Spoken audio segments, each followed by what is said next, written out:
Felicidades, cariño. Ella es la mujer del futuro. Tú en realidad solo sirves para pagar las cuentas. Eso fue exactamente lo que dijo mi esposo frente a toda su familia en su cena de cumpleaños número 43, mientras sostenía la mano de una mujer rubia, con tacones altos y un vestido rojo ajustado, que sonreía como si acabara de ganar la lotería. Toda la mesa quedó en silencio. 15 personas mirándome, esperando que llorara, gritara, armara una escena. No hice nada de eso. Simplemente sonreí. De esa clase de sonrisa que desconcierta a la gente.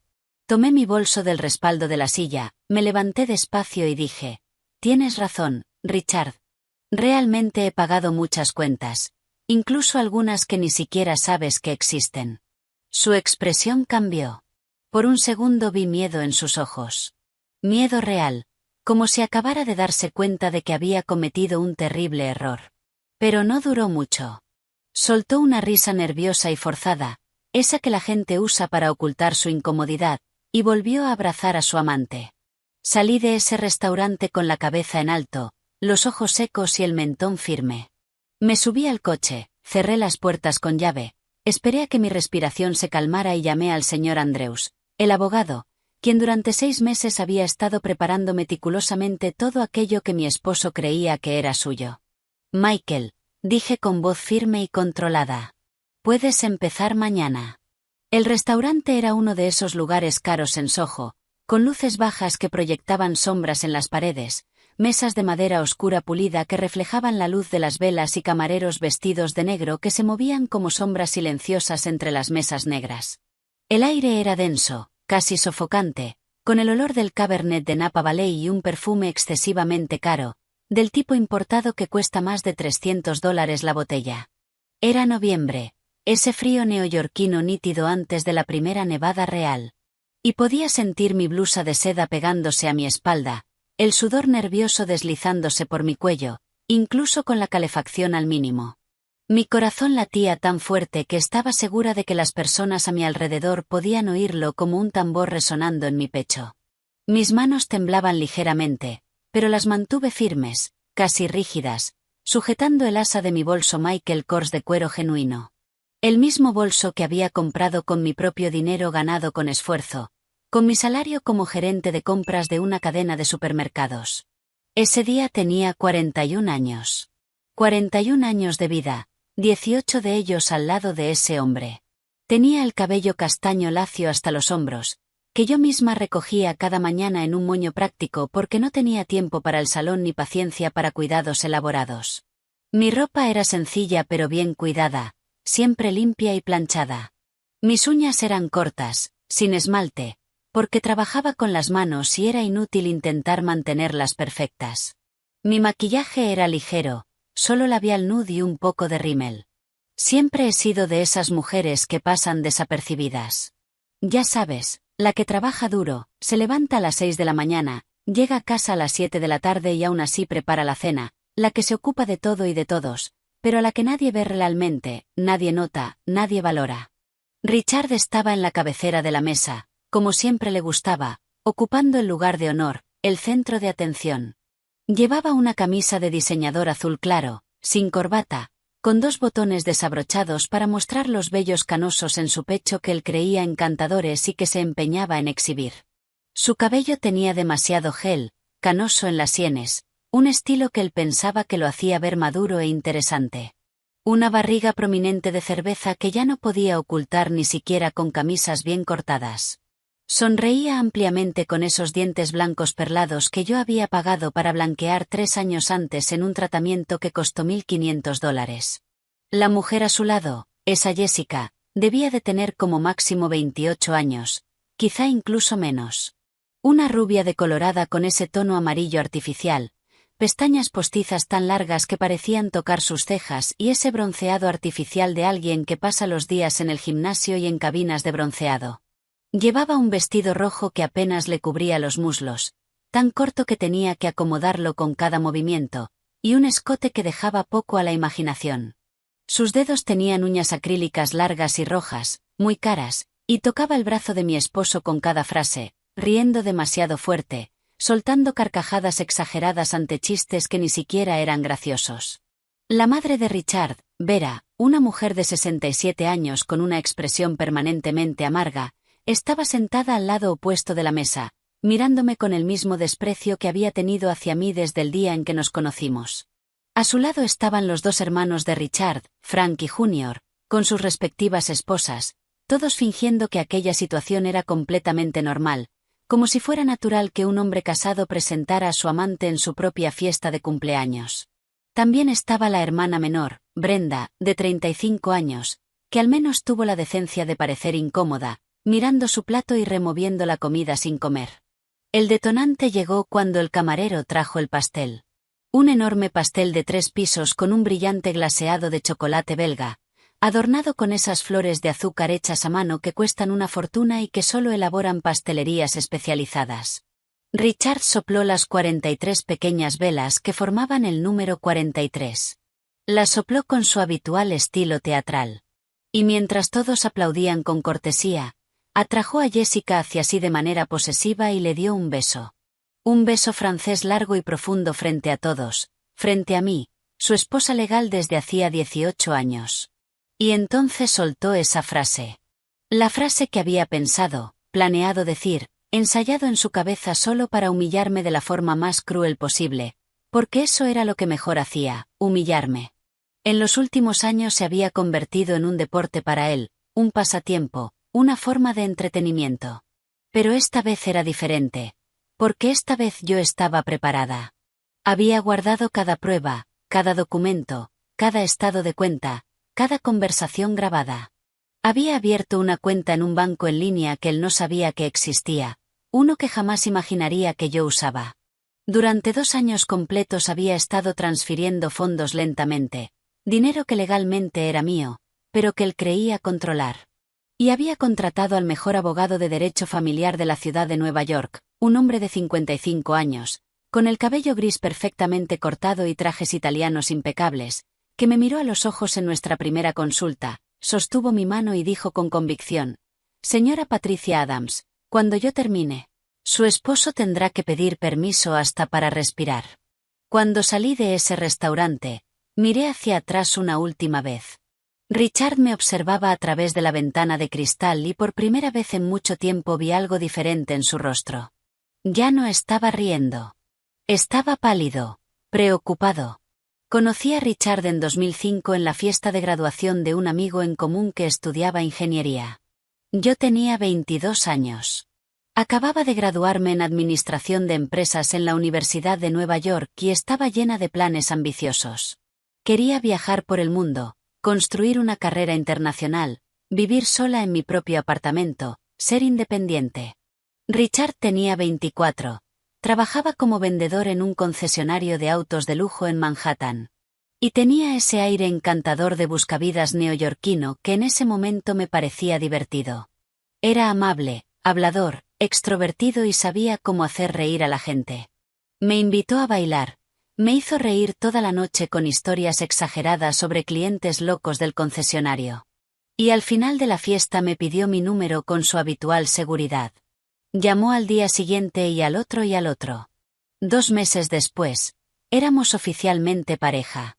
Al principio era atento, incluso romántico. Me recogía en el trabajo, llevaba flores a mi apartamento los domingos, me llevaba a restaurantes sencillos pero encantadores en el Village. Me presentó a toda su familia en una gran barbacoa en el patio trasero de su casa en Queens.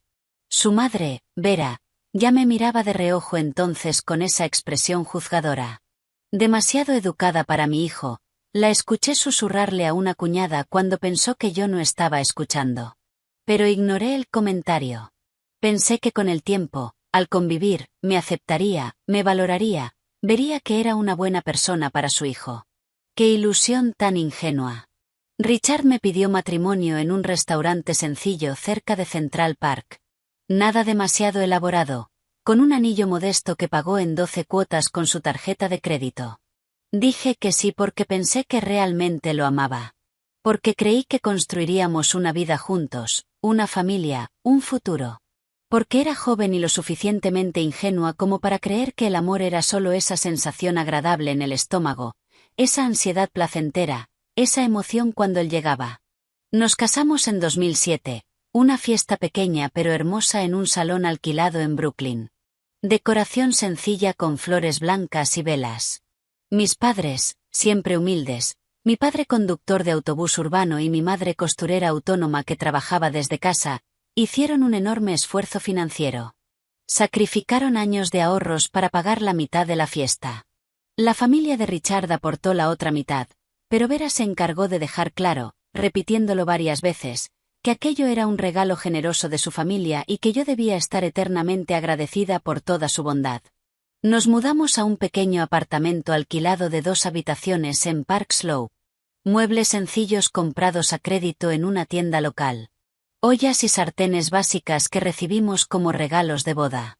Yo trabajaba de 8 de la mañana a 6 de la tarde en una empresa de logística en el East Side y Richard seguía vendiendo autos en el concesionario. Al principio dividíamos las cuentas de manera justa. Él pagaba el alquiler. Yo pagaba la compra y los servicios. Cada uno aportaba lo que podía. Pero poco a poco, de manera sutil, casi imperceptible, eso empezó a cambiar.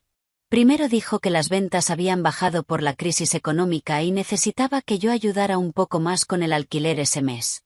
Luego su coche se averió misteriosamente y necesitaba repararlo con urgencia para trabajar. Después su madre estaba enferma de hipertensión y necesitaba ayudar con medicamentos caros. Siempre había algo, siempre una nueva excusa, una emergencia, una necesidad. Y yo siempre ayudaba sin cuestionar demasiado porque eso era lo que hacían las esposas, ¿verdad?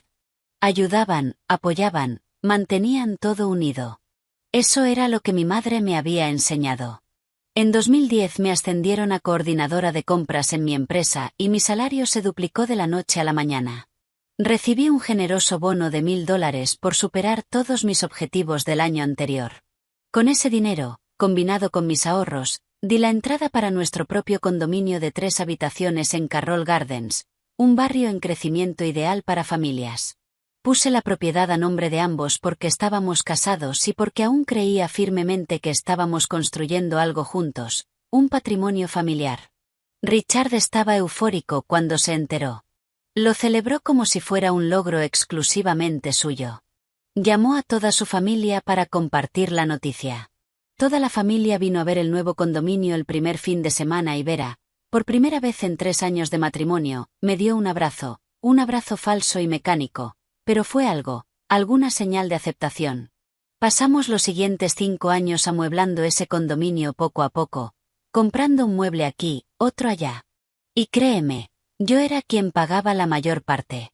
La mesa de comedor de madera maciza para 6 personas que costó $2000, yo. El televisor de 60 pulgadas en la sala que Richard quería tanto, yo.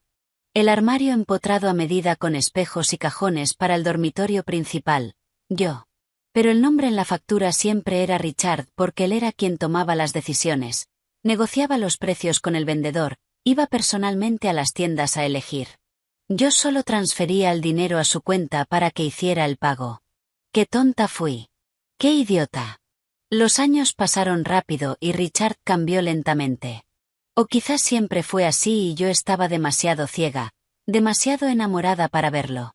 Se volvió arrogante, engreído, lleno de importancia. Empezó a criticarme por absolutamente todo. Mi ropa era vieja, pasada de moda. Mi cabello estaba opaco, sin estilo. Estaba gorda, necesitaba adelgazar, ir al gimnasio. No sabía cocinar bien. La comida estaba insípida o demasiado salada. No era lo suficientemente femenina, no me arreglaba, no usaba tacones. Trabajaba demasiado y no cuidaba bien la casa, dejando todo sucio. Pero cuando pedía un día libre para limpiar la casa de arriba abajo, se quejaba de que no avanzaba en mi carrera, de que me estaba acomodando. Nunca era suficiente, nunca bastaba. Nada de lo que hacía le agradaba. Empezó a salir más, cada vez más seguido. Cervezas con los chicos, decía, viendo el partido en el bar, una reunión importante en el concesionario. Siempre tenía una excusa preparada, una explicación razonable, y yo, como una idiota enamorada, creía todo hasta que en 2016 lo descubrí. No fue cinematográfico como en las películas. Fue patético y doloroso. Llegué temprano a casa porque me sentía mal, con un terrible dolor de cabeza, y encontré mensajes comprometidos en su teléfono que había olvidado en el sofá del salón. Mensajes explícitos a una mujer llamada Brenda, no su hermana, otra Brenda, una joven vendedora de una tienda de ropa del centro comercial. Mensajes sexualmente explícitos, fotos íntimas, planes detallados para encontrarse durante la hora de almuerzo mientras yo estaba en el trabajo. Lo enfrenté esa misma noche cuando llegó a casa. ¿Y sabes qué hizo? Se rió. Se rió en mi cara con burla y dijo que yo estaba loca, que estaba inventando cosas en mi cabeza, que me estaba volviendo paranoica por trabajar tanto. Estás enferma, Patricia, dijo con convicción. Necesitas terapia con urgencia. Estás viendo cosas que no existen. Eso me rompió por completo. Durante semanas cuestioné mi propia cordura. ¿Había leído mal los mensajes? ¿De verdad me estaba volviendo loca, paranoica, enferma?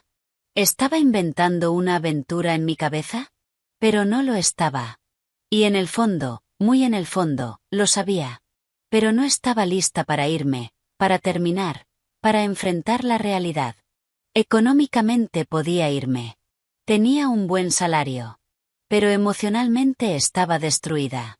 Me avergonzaba profundamente admitir que mi matrimonio de 9 años había fracasado. Me avergonzaba darle la razón a Vera, que siempre dijo que yo no era suficiente para su precioso hijo.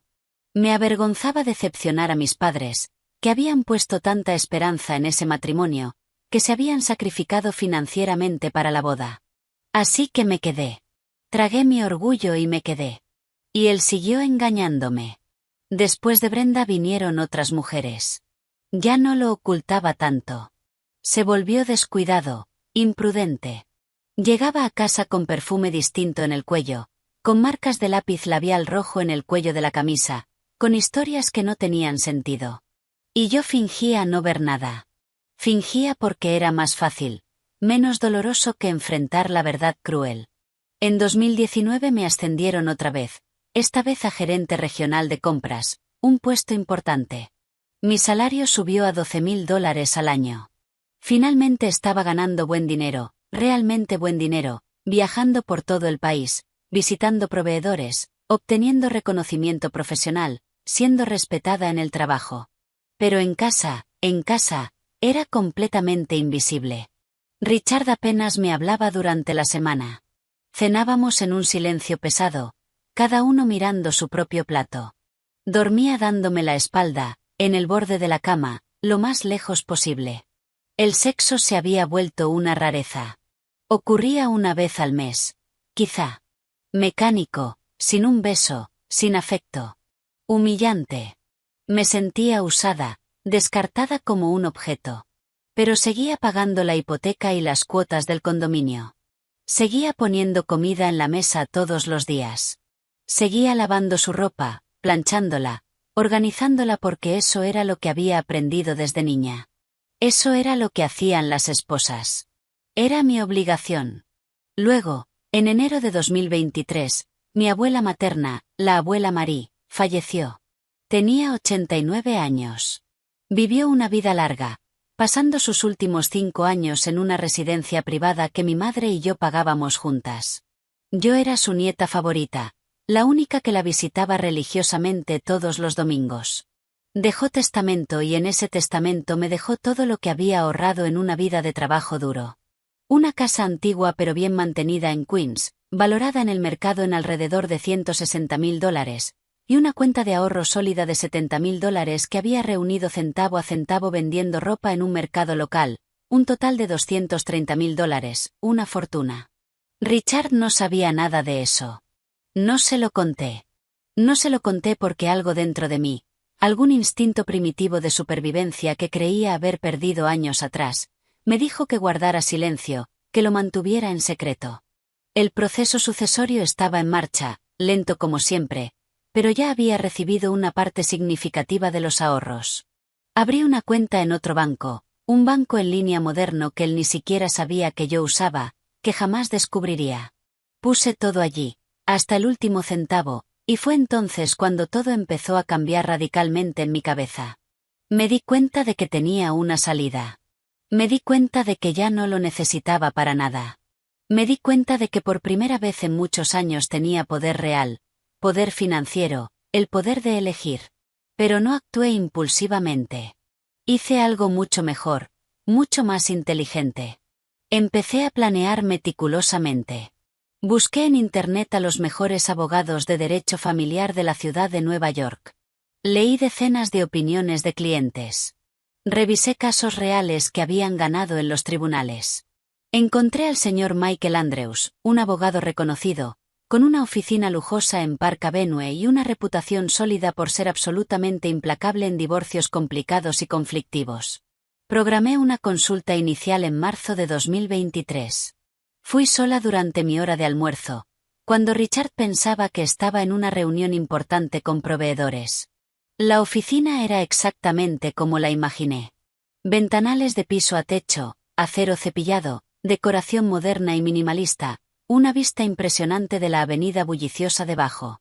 El señor Andrews era un hombre alto, delgado y elegante, con gafas de montura fina, que me saludó con un apretón de manos firme y profesional. Por favor, tome asiento. Cuénteme su historia.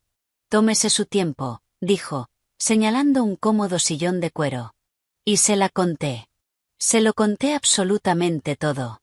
Las múltiples infidelidades a lo largo de los años, las humillaciones públicas y privadas, el dinero que transfería a su cuenta y que misteriosamente desaparecía, los bienes a nombre de ambos que yo había pagado sola, la considerable herencia que había recibido recientemente y de la que él no tenía idea. El señor Andrews escuchó en completo silencio durante casi 2 horas, tomando notas meticulosas en un bloc legal amarillo. Cuando terminé, se quitó las gafas, limpió los lentes con calma, me miró directamente a los ojos y dijo: Patricia, tienes un caso muy sólido, extremadamente sólido. Si haces exactamente lo que te diga, si sigues cada una de mis instrucciones al pie de la letra, saldrás de este matrimonio con todo lo que legalmente te pertenece, y él no podrá hacer absolutamente nada para impedirlo. Firmé el contrato de representación ese mismo día sin dudar. Pagué el anticipo inicial de $10,000 en efectivo con dinero limpio de la herencia. Y salí de esa elegante oficina sintiendo algo que no sentía desde hacía años. Esperanza genuina. Esperanza de libertad. Durante los siguientes 6 meses, reuní pruebas de manera sistemática y metódica. Capturas de pantalla de mensajes comprometidos. Había hecho una copia completa de aquella conversación fatídica de 2016 y de todas las demás que siguieron con los años. Fotos sospechosas que él publicaba en redes sociales desde lugares en los que afirmaba no estar, registros en hoteles y restaurantes, estados de cuenta detallados que mostraban grandes gastos en hoteles de lujo, restaurantes caros y regalos costosos que yo nunca recibí. Grabé conversaciones importantes, nada ilegal, solo conversaciones normales en las que él estaba presente y consciente, que demostraban claramente su patrón de comportamiento abusivo y manipulador. Reuní cuidadosamente recibos de absolutamente todo lo que había pagado a lo largo de los años: electrodomésticos, muebles a medida, reformas del condominio, todo. El señor Andrews fue meticuloso y profesional. Ordenó una tasación oficial del condominio por un perito autorizado, que ahora estaba valorado en $850,000 debido a la revalorización inmobiliaria en la zona. Revisó minuciosamente nuestra cuenta conjunta y descubrió que Richard había retirado subrepticiamente $56,000 en los últimos 3 años sin mi conocimiento ni consentimiento para gastarlos en sus amantes.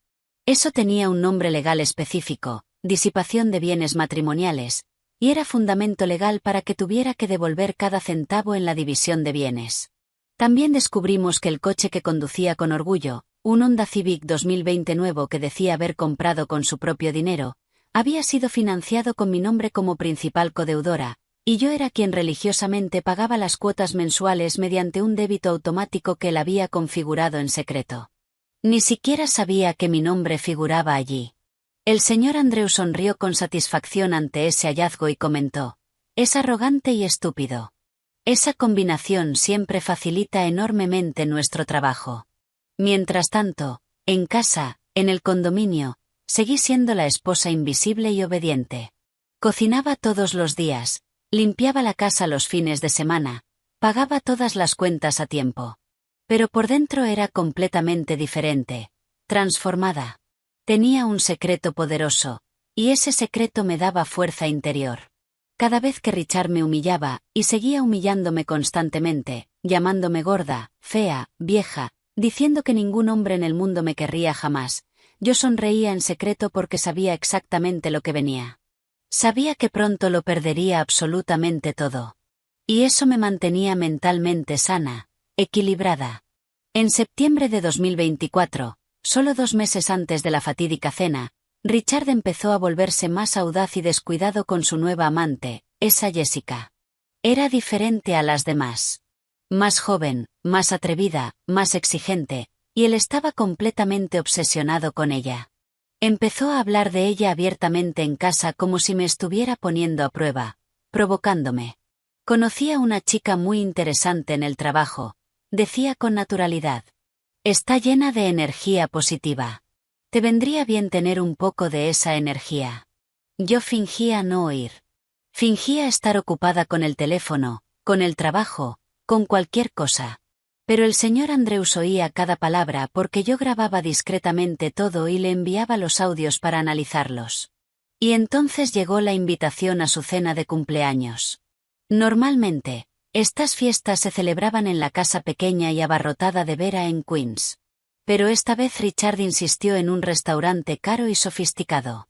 Pagó la reserva y la cena, o mejor dicho, sacó el dinero de nuestra cuenta conjunta para pagar, lo que técnicamente significaba que yo estaba pagando la mitad de todo. Me dijo que me vistiera bien porque habría gente importante en la cena.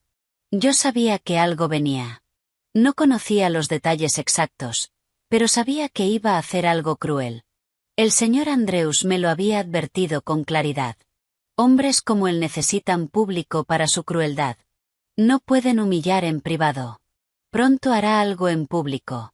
Cuando lo haga, esa es nuestra señal para actuar. Y eso fue exactamente lo que hizo en ese restaurante chic de Soho, frente a toda su familia hipócrita. Me humilló por última vez en su vida. Y de verdad fue la última vez, porque cuando salí de ese lugar y llamé al señor Andrews desde el aparcamiento, las cosas empezaron a moverse a una velocidad que nunca esperé ni imaginé. Puedes empezar mañana. Eso fue exactamente lo que dije por teléfono, todavía sentada en mi coche en el garaje del restaurante, con las manos temblando por la adrenalina, pero con la voz firme y decidida. El señor Andrews respondió al instante. He estado esperando esta llamada con ansiedad. Patricia. Te veo mañana por la mañana. Descansa bien esta noche, porque mañana la guerra empieza oficialmente. No pude pegar ojo en toda la noche. Conduje a casa despacio, a ese condominio que había comprado con mi dinero, que había amueblado con mi sudor, donde había vivido 18 largos años de matrimonio, y preparé mis maletas metódicamente, 3 maletas grandes con mi ropa, documentos importantes y objetos personales con valor sentimental. Dejé todo perfectamente listo junto a la puerta de la habitación de invitados que casi no usábamos. Richard llegó a casa a las 3 de la madrugada borracho, tambaleándose, apestando a perfume de mujer. Ni siquiera notó las maletas allí. Se desplomó en la cama, vestido, y se quedó inconsciente al instante. Yo pasé toda la noche en el sofá del salón, despierta, mirando el techo blanco, sintiendo una mezcla intensa de miedo y emoción, porque sabía que a partir de ese momento mi vida nunca volvería a ser igual. A la mañana siguiente, a las 9 en punto, estaba en la elegante oficina del señor Andrews. Ya tenía todo preparado, organizado, planeado. Lo primero que dijo, de forma profesional, fue: hoy te mudas fuera del condominio. Ya he alquilado para ti un piso cómodo en Brooklyn Heights, muy cerca de tu trabajo. Un dormitorio amplio, sala de estar, una pequeña cocina equipada, estacionamiento cubierto, todo amueblado y listo, pagado por 15 días por adelantado. Después de eso, podrás decidir con calma si quieres quedarte o buscar otro lugar. Parpadeé, sorprendida por la rapidez. ¿Pero no perderé mi derecho legal al condominio si me voy voluntariamente? Él negó con la cabeza. En absoluto. Te vas únicamente por tu seguridad emocional y psicológica, y vamos a documentarlo oficialmente. Hoy, a las 3 de la tarde, volverás al condominio acompañada por un funcionario designado por el tribunal, que ya he gestionado, y retirarás de manera oficial y legal tus pertenencias personales. Él redactará un informe oficial. A tu esposo se le notificará oficialmente que te has ido, pero que conservas todos tus derechos sobre la propiedad. Además, hoy mismo estoy presentando la demanda formal de divorcio con una solicitud de separación legal inmediata y una orden de restricción temporal urgente para impedir que él disipe más bienes o dinero hasta que se resuelva la división final. La cuenta conjunta será congelada por el tribunal. El condominio no se puede vender ni hipotecar. El coche no se puede transferir a un tercero. Mañana por la mañana se despertará y descubrirá que no tiene acceso a nada. Un escalofrío intenso me recorrió la espalda. Va a estar absolutamente furioso. El señor Andrews sonrió con confianza. Sí, sin duda lo estará. Pero la ira no es un argumento legal válido. Que se enfurezca todo lo que quiera. Cuanto más pierda el control emocional, mejor para nosotros en el proceso. Los hombres furiosos y fuera de control cometen errores graves. Y él cometió varios. El funcionario del tribunal me acompañó al condominio a las 3 en punto. Richard estaba allí, con unos pantalones cortos viejos y una camiseta gastada, viendo televisión en el sofá. Cuando vio al hombre serio de traje oscuro detrás de mí, se levantó confundido. ¿Qué está pasando aquí? Yo no dije nada. El funcionario se presentó formalmente y explicó con voz firme que estaba allí para documentar oficialmente mi retirada de pertenencias personales del hogar conyugal. Richard empezó a reír nerviosamente. Tienes que estar bromeando, Patricia. ¿Esto es algún tipo de broma enfermiza? No es una broma, dije con la voz más firme que pude reunir. Me voy y estoy presentando oficialmente la demanda de divorcio. Su risa murió al instante. No tienes el valor para hacer esto. Ya lo hice, dije con calma, y tomé las 3 maletas que habían estado preparadas desde la noche anterior. El funcionario anotó todo con detalle, tomó varias fotos del estado general del condominio y me acompañó amablemente hasta mi coche. Richard se quedó congelado en el salón, blanco como una sábana, completamente aturdido. Por primera vez en años, no tuvo respuesta. Pero lo mejor, lo más satisfactorio, llegó al día siguiente. El señor Andrews había preparado una sorpresa devastadora. Además de la demanda de divorcio y la orden de restricción para congelar bienes, presentó al mismo tiempo una demanda de reembolso por disipación de activos. Reunió meticulosamente toda la prueba irrefutable de los $56.000 que Richard había sacado en secreto de la cuenta conjunta, todos los gastos comprobables con amantes, todos los regalos caros, hoteles de lujo, cenas románticas, y exigió formalmente que devolviera todo con intereses legales y corrección monetaria. Además, solicitó legalmente que la división de bienes fuera desproporcionada. Yo recibiría el 70% del patrimonio y él solo el 30%, precisamente por la disipación probada, y como guinda del pastel, el señor Andrews descubrió en su investigación que Richard había abierto una empresa pantalla de consultoría automotriz a su nombre 6 meses antes, usando indebidamente dinero de la cuenta conjunta, y que esa empresa tenía un contrato lucrativo con el concesionario donde trabajaba, una empresa completamente falsa para desviar comisiones. Ilegalmente y no compartirlas conmigo.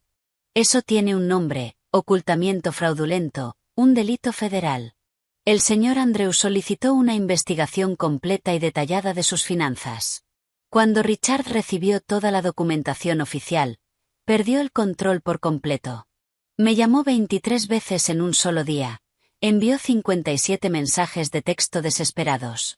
Todo fue documentado cuidadosamente y enviado a mi abogado como prueba. Me llamó loca, traidora, cazafortunas. Dijo que me arrepentiría profundamente, que me destruiría en el tribunal, que yo no era nada sin él, un fracaso. Pero yo tenía aliados poderosos. Y no solo al señor Andrews. Estaba Claudia, mi mejor amiga de la universidad, a quien había dejado de ver en los últimos años porque a Richard no le gustaba. Estaba celoso. Es una mala influencia para ti, decía. Es demasiado feminista, demasiado radical. Claudia también era abogada, una especialista respetada en derecho laboral. Y cuando se lo conté todo tomando un café, estaba furiosa. Te lo advertí hace años, Patricia. Te lo dije una y otra vez. Ese hombre es una completa basura, pero no me escuchaste. Tenía toda la razón, pero no guardó rencor. Al contrario, me abrazó fuerte, me dejó llorar en su hombro y dijo con determinación: ahora vamos a rematarlo de una vez por todas. Claudia me presentó personalmente a un investigador privado con experiencia, un detective retirado del NYPD que tenía una oficina discreta en una zona menos glamurosa de Midtown. Se llamaba Frank. Tenía unos 50 años, era calvo, con una barriga de cerveza prominente y una mirada penetrante que parecía verlo todo, leer a la gente. Tu abogado ya hizo muy bien la parte legal, dijo con pragmatismo. Yo haré la parte extralegal. Nada ilegal, puedes estar tranquila. Pero vamos a descubrir absolutamente todo sobre tu exesposo. Todo. ¿A dónde va? ¿Con quién habla? ¿Cuánto gana de verdad? Si tiene activos ocultos, cuentas secretas, todo. El paquete completo costaba $500. Pagué sin dudarlo ni un segundo. Frank trabajó sin descanso durante 3 semanas intensas, y lo que descubrió fue oro puro, invaluable. Richard no tenía solo esa empresa pantalla que el señor Andrews había encontrado. Tenía 2. La segunda estaba registrada con astucia a nombre de su madre, Vera. Más desvío sistemático de dinero, más ocultamiento criminal. Frank también descubrió que Jessica, la amante presumida, estaba embarazada. Tenía 2 meses, y Richard había estado pagando su carísimo seguro médico con dinero de la cuenta conjunta antes del congelamiento judicial.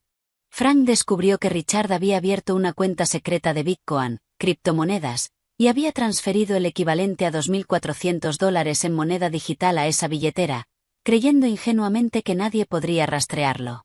Frank sí pudo. Incluso obtuvo la dirección compleja de la billetera digital y averiguó que Richard estaba planeando en secreto comprar un apartamento más pequeño a nombre de Jessica para después de que el divorcio fuera oficial. Y lo perdió todo.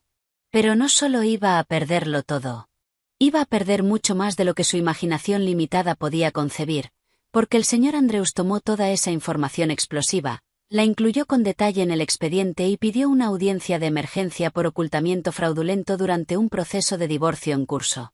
La jueza, una mujer seria de unos 60 años, dura como una roca, lo leyó todo con atención y lo concedió de inmediato. Se emitió una orden. Richard fue arrestado de manera espectacular en el concesionario donde trabajaba, frente a absolutamente todos sus colegas. Esposas, coche patrulla, el show completo. Pasó 3 días enteros en la cárcel. Vera, desesperada, consiguió un abogado penalista que pagó una fianza alta de $1.000, dinero que sacó de sus propios ahorros, y lo soltaron de forma provisional. Pero el daño a su reputación quedó hecho de manera definitiva. El concesionario de autos de lujo lo despidió de inmediato con causa justificada. Al fin y al cabo, ser arrestado por fraude y ocultamiento de activos no es precisamente el currículum que un vendedor de autos de lujo quiere tener.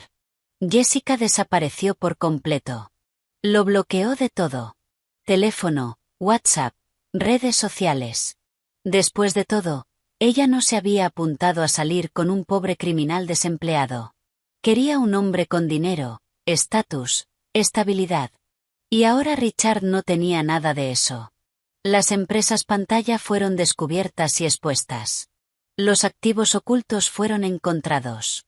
La cuenta secreta de Bitcoin fue descubierta y congelada. El condominio donde vivíamos fue tasado de nuevo por otro perito. Y con la impresionante revalorización del mercado, ahora valía $950.000. El 70% de eso, $665.000, era mío. El coche estaba a mi nombre como codeudora y yo era quien pagaba todas las cuotas, así que era legalmente mío. La cuenta conjunta, antes del congelamiento, tenía $19.200. La mitad era mía por derecho, $9.600. Pero como él había disipado criminalmente $56.000 a lo largo de los años, me debía legalmente toda esa diferencia. Sin mencionar la empresa pantalla que había generado $134.000 en sus últimos 6 meses de operación. La mitad de eso también era mía por ley. La factura se estaba volviendo extremadamente cara para Richard, y él estaba cada vez más desesperado, sin salida. Intentó llamarme otra vez insistentemente desde el número de su madre porque yo ya lo había bloqueado para siempre. Esta vez respondí solo para escuchar qué tenía que decir. Patricia, dijo, y su voz era completamente diferente. Débil, llorosa, patética. Por el amor de Dios, detén esto. Me estás destruyendo la vida. Guardé silencio un largo momento, dejándolo sufrir. Luego hablé con calma. ¿Te estoy destruyendo yo o te la estás destruyendo tú? ¿Qué te hice yo que fuera tan malo para que me hicieras todo esto?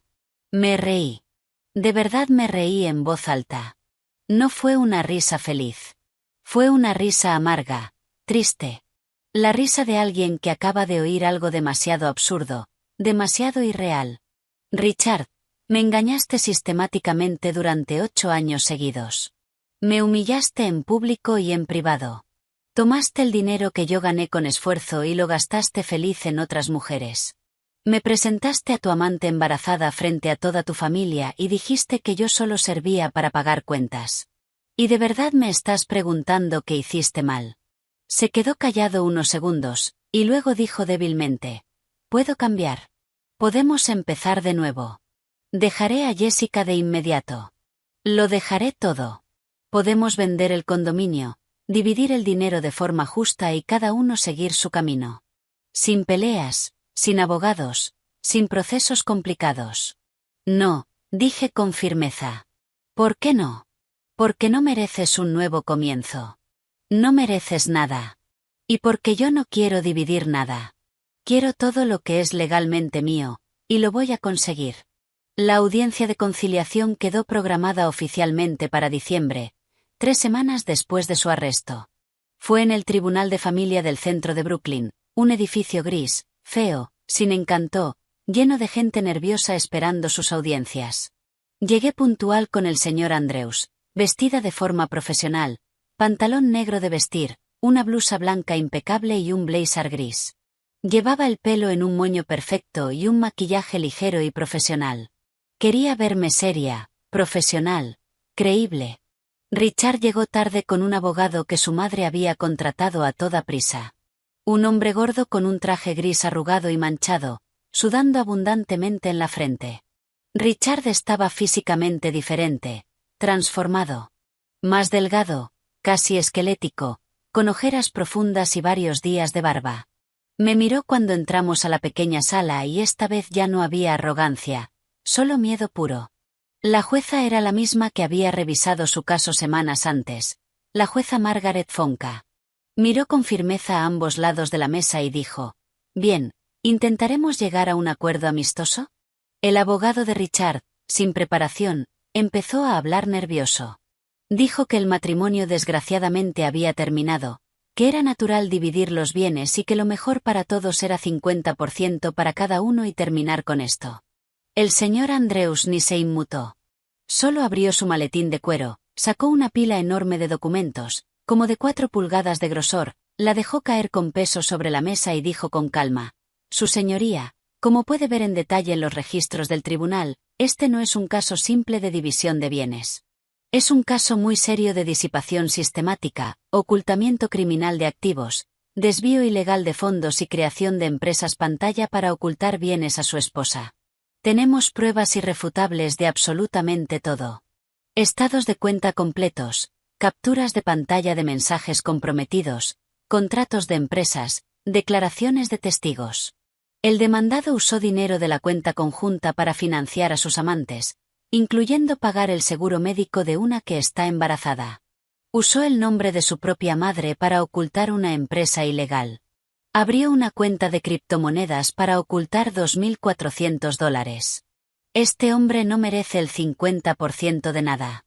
La sala cayó en un silencio pesado, absoluto. Richard se quedó mirando fijamente hacia abajo, sin atreverse a levantar los ojos.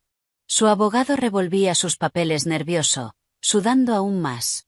La jueza leyó algunos documentos, levantó la mirada seria y dijo: «Señor Adams, ¿tiene algo que decir en su defensa?».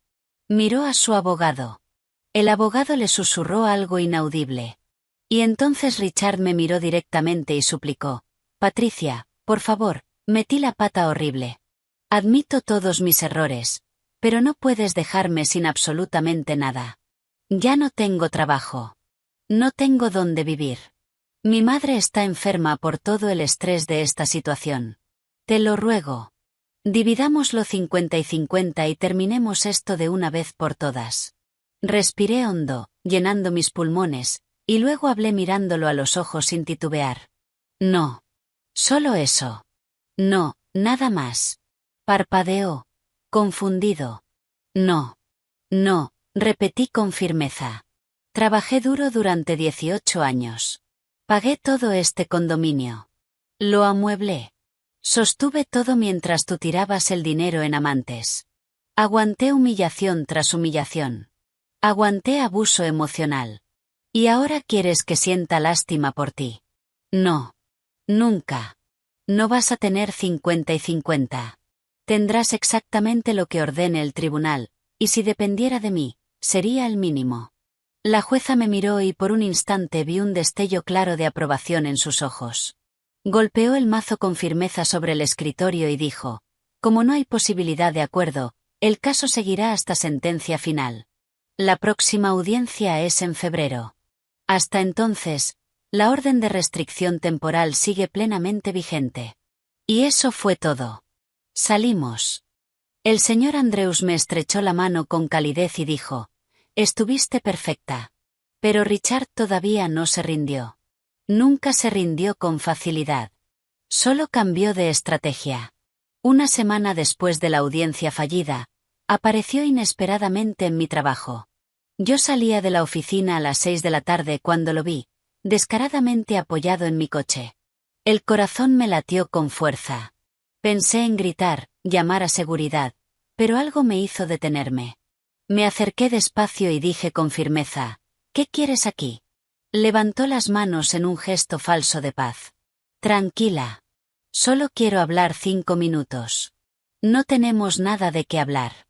Por favor, solo 5 minutos. Miré alrededor con cautela. Había gente saliendo del edificio. No estaba sola. 2 minutos, dije. Suspiró hondo. Se veía cansado, derrotado, envejecido. Patricia, sé que lo arruiné todo. Lo sé perfectamente. Pero tienes que entender que no soy un mal tipo. Yo solo, me perdí. Jessica. Las otras. Todo eso fue un error. Debilidad humana. Pero en el fondo, yo siempre te amé de verdad. Sentí ganas de reír o tal vez de llorar. No estaba segura. ¿Me amaste? Sí. Te amo. Lo hago. Tienes una manera muy curiosa de mostrar amor. Dio un paso hacia adelante. Yo di un paso hacia atrás al instante. No te acerques, dije amenazante. Se detuvo. Estoy completamente desesperado, Patricia. Mi madre sufrió un derrame masivo por el estrés de toda esta situación. Está en la UCI. No tengo dinero para pagar el hospital privado. Jessica abortó y me bloqueó. Perdí mi trabajo. No tengo absolutamente nada. ¿Y crees que eso es culpa mía? No, no es tu culpa. Pero puedes ayudar. Siempre fuiste buena, siempre demasiado generosa. Lo fui, y tú te aprovechaste descaradamente. Entonces dame una última oportunidad para arreglarlo todo. Lo miré con atención y por primera vez lo vi de verdad. No al hombre que había amado hace 20 años. No al esposo que había intentado salvar desesperadamente. Vi a un hombre pequeño, débil, manipulador, patético. No, dije con calma. Has tenido todas las oportunidades del mundo, y desperdiciaste cada una. Ahora tienes que enfrentar las consecuencias de tus actos tú solo. Apretó los puños. La máscara del hombre arrepentido se le cayó por un segundo y vi pura rabia. Te arrepentirás amargamente de esto, dijo en voz baja, amenazante. Ya verás. Voy a demandarte por calumnias, por difamación. Voy a demostrar en el tribunal que mentiste sobre todo. ¿Vas a hacer qué exactamente? Lo interrumpí. Y esta vez fui yo la que dio un paso hacia adelante, desafiándolo. ¿Qué vas a hacer, Richard? No tienes dinero, no tienes un abogado decente, no tienes pruebas. Todo lo que tenías lo perdiste porque eres estúpido, porque eres arrogante, porque pensaste que yo me quedaría callada para siempre siendo tu felpudo, tu criada. Se puso blanco como una sábana. Continué. Me subestimaste por completo y ahora estás pagando un precio alto por ello. ¿Y sabes qué más? No me voy a arrepentir ni un solo segundo, porque por primera vez en años estoy durmiendo bien por la noche. Estoy comiendo bien. Estoy sonriendo de verdad y es todo porque tú ya no estás en mi vida. Me subí al coche, arranqué el motor y me fui. Miré por el retrovisor y lo vi allí, en el estacionamiento, solo, pequeño, derrotado, y no sentí ninguna lástima. Después de eso intentó un último movimiento desesperado. Fue a la familia conservadora de Jessica y les dijo que ella había abortado fríamente a su hijo. Su familia, que era evangélica y extremadamente conservadora, se enfureció. Presionaron intensamente a Jessica para que se defendiera. Ella contó toda la verdad cruda, que Richard estaba legalmente casado, que había mentido descaradamente diciendo que estaba separado, que le había prometido cuidar de ella y del bebé. Pero cuando lo arrestaron, ella entró en pánico, y decidió abortar. Su familia expuso todo públicamente en redes sociales. Hicieron publicaciones largas, historias furiosas, vídeos acusatorios. El nombre de Richard quedó destruido por completo. Sus amigos empezaron a alejarse. Su propia familia empezó a sentir vergüenza, a no querer esa asociación. Vera, incluso desde su cama en la UCI, mandó un mensaje duro a través de su hija, Brenda. Ese chico me ha decepcionado profundamente. Ya no lo reconozco. Y fue justo en ese momento, cuando ya no le quedaba nadie a su lado, cuando ocurrió el giro final y devastador. El señor Andrews recibió un correo anónimo y misterioso. Dentro había un archivo adjunto, un PDF escaneado de un documento viejo y amarillento. Era una escritura antigua, una escritura de una gran parcela de tierra en el norte del estado de Nueva York, en el Valle del Hudson, que pertenecía al abuelo de Richard. Cuando él murió en 2008, oficialmente se la dejó a Richard y a sus hermanos. Solo que esa tierra nunca fue declarada en la sucesión oficial, nunca fue dividida legalmente, y con los años se había revalorizado enormemente.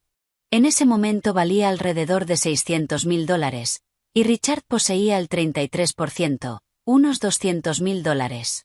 Lo había ocultado criminalmente. El señor Andrew sonrió con satisfacción cuando lo vio y dijo: «Quienquiera que me haya enviado esto es un ángel o un enemigo mortal de tu exesposo. De cualquier manera, no importa. Lo importante es que ahora tenemos otra prueba irrefutable de ocultamiento». Cuando esto se añadió oficialmente al expediente, se acabó definitivamente. El abogado de Richard, sin preparación, pidió ser retirado de inmediato del caso. Se quedó completamente indefenso. Tuvo que aceptar un abogado asignado por el tribunal, de los que el Estado ofrece gratis. Y ese abogado, pobre hombre, hizo lo que pudo con lo que tenía, pero no había mucho que hacer frente a tanta evidencia. La sentencia final de divorcio llegó en marzo de 2025. Me otorgaron el 80% del patrimonio conyugal, el 80%. El condominio fue tasado oficialmente en $950.000. El 80% de eso son $760.000. Le ofrecí elegir. O yo me quedaba con todo el condominio y le pagaba su parte en efectivo, $190.000, o lo vendíamos y dividíamos el dinero proporcionalmente. Eligió vender porque necesitaba efectivo desesperadamente. El condominio se vendió rápido, en 45 días, por $920.000. Yo recibí $736.000 limpios. Él recibió $184.000. De esa cantidad, tuvo que pagar a su abogado, los costos judiciales exorbitantes y las deudas que había acumulado. Se quedó con unos miserables $30.000, menos de lo que solía gastar en sus amantes en un año. Yo me quedé con el coche por completo. La tierra en el Valle del Hudson fue descubierta y Richard fue obligado legalmente a declarar y vender su parte. Recibió $180.000 de esa venta después de impuestos y comisiones. Pero de esa cantidad tuvo que pagarme $70.000 como compensación por la disipación de activos y el ocultamiento criminal. Al final, después de todo, Richard terminó con alrededor de $140.000. Yo terminé con más de $1.200.000, contando la herencia de mi abuela, que él nunca conoció, el dinero del condominio, mi parte de la tierra y el coche. Pero más importante que todo el dinero con el que terminé, fue mi dignidad intacta. La última vez que vi a Richard fue el día que firmamos la escritura de venta del condominio en la oficina de la compañía de títulos. Era una mañana fría de abril. Él llegó en un Uber, con vaqueros desteñidos y una chaqueta vieja y gastada. Yo llegué en mi coche, el Civic que había sido suyo y que ahora era legalmente mío. Entramos, firmamos los papeles en completo silencio. El agente de cierre leyó todo, lo selló, lo registró oficialmente y, cuando terminó, Richard me miró y dijo: derrotado, ganaste, Patricia. Felicidades. Lo miré y por primera vez en 18 años no sentí rabia ni resentimiento. No sentí absolutamente nada. Vacío. Esto no se trataba de ganar o perder, dije con calma. Se trataba de justicia y de que yo por fin me respetara a mí misma. Abrió la boca para decir algo, pero se rindió. Solo se dio la vuelta y se fue cojeando. Yo me quedé allí con mi copia de los documentos y me di cuenta de que mi mano no temblaba. Mi corazón estaba tranquilo. Estaba en paz. Salí de la oficina de títulos, me subí al coche, encendí la radio con una canción que me gustaba y empecé a conducir. Sin un destino específico. Solo conduje. Y por primera vez en muchísimo tiempo, me sentí genuinamente libre. Hoy, enero de 2026, 1 año y 3 meses después de aquella cena en Soho, mi vida es completamente diferente, irreconocible. Vivo en un hermoso apartamento de 2 habitaciones en Brooklyn Heights, cerca de mi trabajo. Es más pequeño que el antiguo condominio, pero es mío. Todo mío. Yo elegí personalmente cada mueble, cada color de pared, cada obra de arte. Aquí no hay malos recuerdos, solo paz. Mi carrera sigue yendo extremadamente bien. Me ascendieron otra vez. Ahora soy la gerente general de compras de toda la región noreste. Gano $180.000 al año. Viajo mucho por trabajo, conozco gente nueva e interesante y enfrento desafíos diarios que me motivan. En mi tiempo libre retomé hobbies que había abandonado hace años. Volví a clases de baile. Siempre quise aprender tango y ahora voy 3 veces por semana. Me uní a un gimnasio no para verme bien para nadie más, sino porque se siente bien. Me da energía. He perdido 20 libras. He ganado músculo y resistencia. He dejado que mi cabello crezca de manera natural. He empezado a usar ropa colorida, alegre. Me he convertido en una versión de mí misma que no veía desde hace 20 años. Mis padres, que ahora tienen 72 y 70 años, están inmensamente orgullosos. Mi madre lloró cuando visitó mi nuevo apartamento y dijo, emocionada: yo sabía que podías hacerlo, cariño. Siempre supe que eras fuerte. Mi padre, un hombre de pocas palabras, solo me abrazó fuerte y susurró: ese tipo nunca te mereció. Claudia, mi amiga, ha vuelto a mi vida con fuerza. Nos vemos cada semana para cenar, ir al cine o simplemente hablar durante horas. Ella me presentó a un grupo de mujeres increíbles, todas con historias parecidas a la mía. Mujeres valientes que dejaron relaciones abusivas, que reconstruyeron sus vidas, que se encontraron a sí mismas. No me siento sola. En cuanto a las relaciones románticas, todavía no estoy lista, y está bien.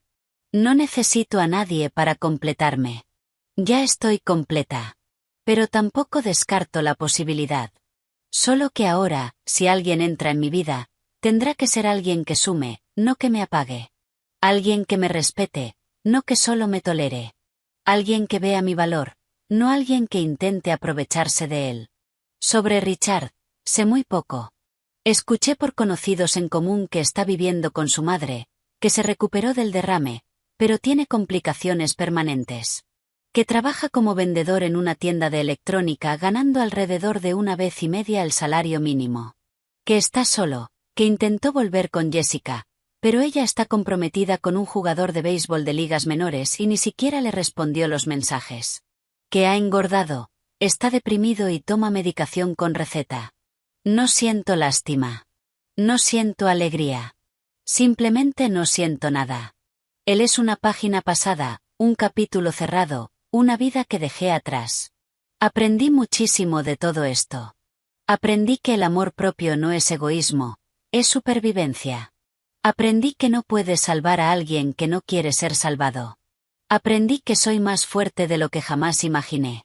Aprendí que el dinero sí importa, porque te da libertad y el poder de elegir. Aprendí que la justicia existe, aunque a veces tarde. Aprendí que la venganza no va de odio, va de dignidad. Y aprendí que nunca, nunca es demasiado tarde para empezar de nuevo. Hoy miro hacia atrás y veo a la mujer que yo era en aquel restaurante de Soho, escuchando a mi esposo humillarme frente a todos. Y apenas reconozco a esa persona. Parecía tan pequeña, tan perdida, tan rota. Pero no estaba rota. Estaba reuniendo fuerzas. Estaba preparándose. Y cuando llegó el momento, se levantó y no miró atrás. Si estás leyendo esto, si estás pasando por algo parecido, quiero que sepas que no estás sola. Sé que parece imposible. Sé que se siente como si no hubiera salida. Sé que él te ha convencido de que no eres nada sin él. Pero sí lo eres. Eres todo. Solo necesitas creerlo. Y cuando lo creas, cuando decidas que ya fue suficiente, verás que eres más fuerte que cualquiera que haya intentado empequeñecerte. Eres más fuerte que cualquier humillación. Eres más fuerte que el miedo. Y mereces ser feliz. Mereces ser respetada. Mereces empezar de nuevo. No importa tu edad.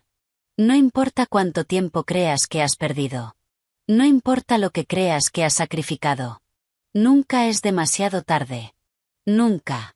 Si esta historia tocó tu corazón, si te identificaste con alguna parte de este camino, deja un comentario abajo diciendo desde dónde nos estás viendo y qué fue lo que más te conmovió. Comparte este vídeo con esa amiga, prima o vecina que necesita escuchar este mensaje. La dignidad no se negocia. El amor propio va primero. Y nunca, nunca es demasiado tarde para empezar de nuevo. Dale like, suscríbete al canal y activa la campanita de notificaciones para que no te pierdas las próximas historias. Porque aquí no contamos historias vacías. Contamos historias que transforman, que sanan, que te recuerdan quién eres de verdad. Una mujer fuerte, capaz, que merece todo el amor del mundo. Un abrazo fuerte a tu corazón y recuerda que eres más fuerte de lo que imaginas. Hasta la próxima.